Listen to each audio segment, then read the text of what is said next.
am literally still freaking out because the rider that I just had, she has a snake. So we were talking about the snake, and so before I dropped her off to her house, she had to go to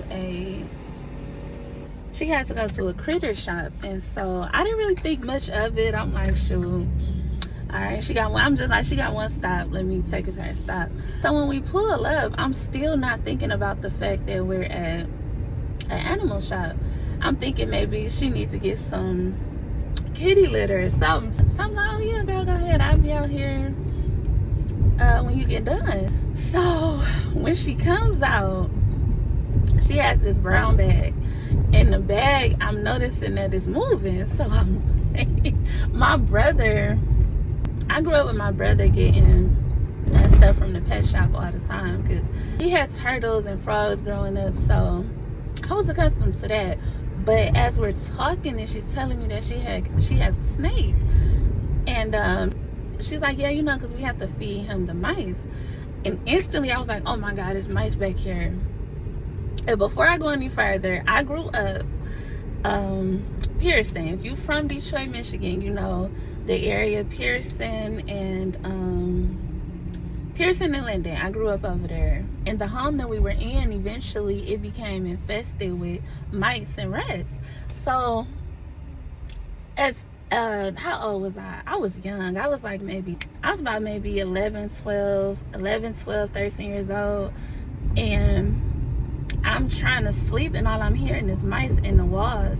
And we would have to put towels and clothes underneath our doors so that they wouldn't be able to get in the room. All three of us, me, my mother, and my brother, we slept in the same room together. After a while, this was before we were able to move. So I'm instantly brought back to that because mice have like this sound about them that is very eerie. It's really eerie. So as we're talking and she's explaining to me what's required with the snake, I'm hearing in the back the mice just moving around, and she's like, oh girl, don't worry about it, I don't even like touching the bag. So she was saying she don't even like, oh my God, my mom. Yeah, so she was saying that she don't even like feeding the mice. She was saying that she don't even like feeding the snake. And I don't know, I just thought that was really funny how God will straight up take you out your comfort zone, because mice is something that it just does something to me. It really does. So the fact that it was mice, a good 5 mice.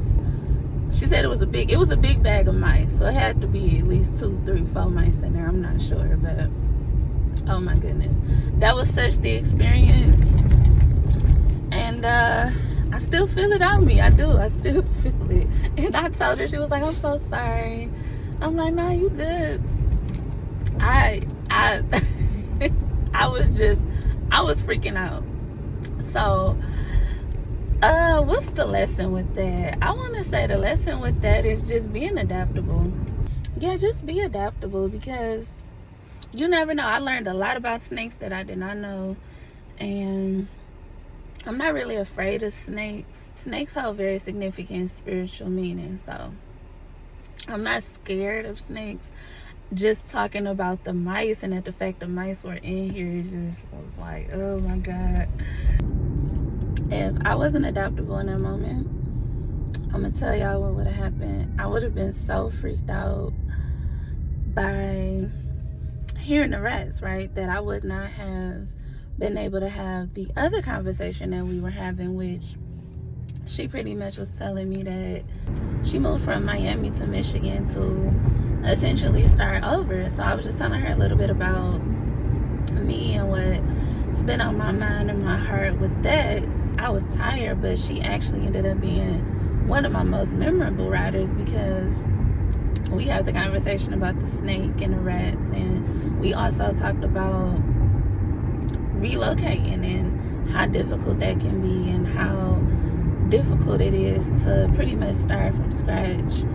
And so yeah, be adaptable, because you never know what God has on the other side of what you consider your comfort zone is. So I love y'all, and I will see y'all in my next